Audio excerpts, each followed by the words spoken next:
Voici un petit tutoriel vidéo pour vous faire découvrir une nouvelle structure avec Algobox, qui sont des structures dites d'itération en temps fini, c'est-à-dire qu'on appelle ça une boucle pour. Donc il s'agit en fait dans cette structure de répéter une même action un certain nombre de fois. Comme la dernière fois, je vais vous présenter cette structure sur un exemple. Donc l'exemple qui vous est donné ici, faire afficher la liste des n premiers nombres impairs. Alors, pour ceux qui savent, les nombres impairs sont les nombres qui s'écrivent sous la forme 2k plus 1, c'est-à-dire un nombre pair plus 1. Je vais vous présenter deux programmes qui vont permettre de répondre à ce problème. Dans un premier temps, on va se poser la question des variables. Donc, variable, je vais avoir besoin, donc, comme l'indique l'énoncé, de n. Je vais avoir besoin également d'une variable nombre, nb, qui va permettre de calculer justement les nombres impairs. Mais on va voir également que je vais avoir besoin d'une variable k qu'on appelle compteur. Je vous le mets pour nous en rappeler. Donc n, c'est rentré par l'utilisateur. Et nombre, ça va être les nombres impairs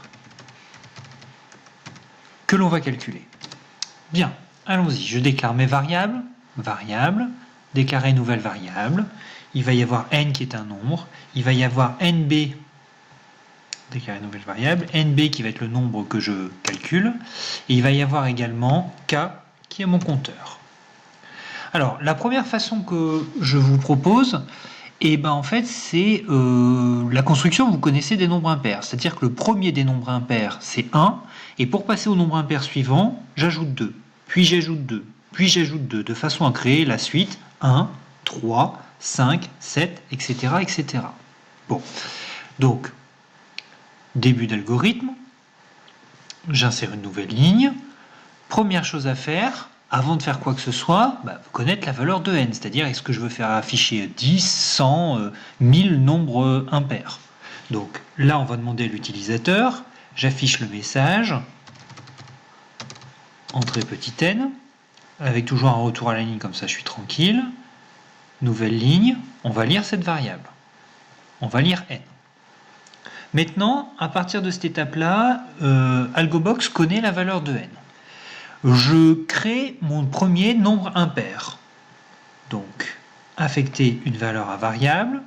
La variable nombre prend la valeur 1. Mon premier nombre impair vaut 1. Voilà ce que ça veut dire. Bien sûr, je l'affiche. Nouvelle ligne. Afficher non pas un message, parce que je n'ai pas envie d'expliquer à chaque fois ce que je fais. Afficher directement une variable, qui est la variable nombre. Et j'ajoute un retour à la ligne. Voilà. Bon, maintenant ce que je dois faire à chaque fois, c'est faire plus 2, j'affiche. Plus 2, j'affiche. Plus 2, j'affiche. Nouvelle ligne. Le fait de faire à chaque fois la même chose, c'est ça qui doit vous faire penser à cette fameuse nouvelle structure qu'on appelle pour. J'affiche le pour. Ici, pour de A. Alors, pour la variable K. Pourquoi K? Parce que K, j'ai dit que c'était le compteur. C'est ce qui va compter le nombre de fois que je dois faire mon opération. Alors, si on veut faire afficher n nombres premiers, à la base, on dirait de 1 jusqu'à n. Le problème, c'est que si vous faites ça, vous faites une erreur. Pourquoi? Parce que de 1 jusqu'à n, il y a n nombres premiers. Sauf qu'il y en a déjà un que vous avez affiché ici. J'en aurai donc besoin d'un de moins pour rétablir l'équilibre. Je vais aller jusqu'à n-1.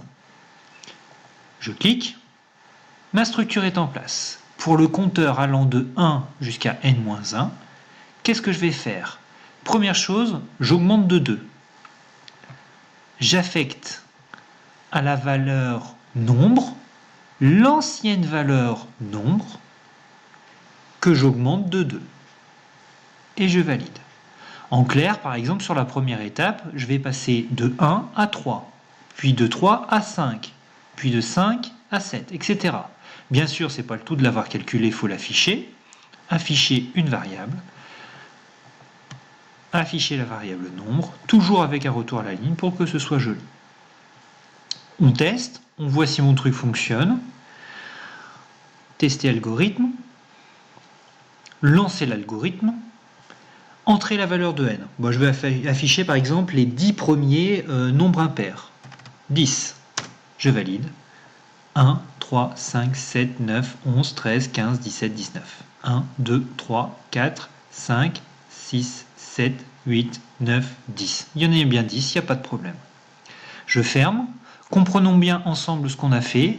On a démarré d'une valeur de référence, puis à chaque étape, pour un compteur allant de 1 jusqu'à n-1, je prends le nombre, j'ajoute 2, j'affiche. Fin pour, je reviens ici, je prends mon nombre, je l'ajoute 2, je l'affiche. Je suis là, je redémarre. Le nombre, on ajoute 2, on affiche, etc. Autant de fois que nécessaire, le nécessaire étant défini par ma variable qui est ici. Voilà une première façon de procéder. Il existe une deuxième façon de procéder qui en fait va peut-être être plus simple, je ne sais pas, c'est vous qui me direz en fonction de ce que vous allez essayer. Nouveau, ça je ne veux pas l'enregistrer, c'est pas la peine. Donc toujours faire afficher les n premiers nombres impairs, donc toujours les mêmes variables, déclarer nouvelle variable n, ça n'a pas changé. On a toujours besoin d'un compteur, nouvelle variable k, et le nombre qu'on va calculer à chaque fois, nombre. En fait, je l'avais marqué tout à l'heure, mais il faut savoir qu'un nombre impair, il est forcément de la forme de k plus 1. C'est-à-dire que par rapport à tout à l'heure, ce que je suis en train d'écrire, c'est non pas une formule par récurrence, comme je l'ai fait tout à l'heure, mais maintenant je suis en train d'écrire une expression explicite. Ça veut donc dire que je vais pouvoir le faire en direct.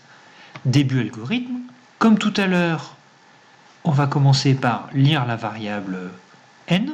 Je ne mets pas de message, vous avez compris comment ça fonctionne.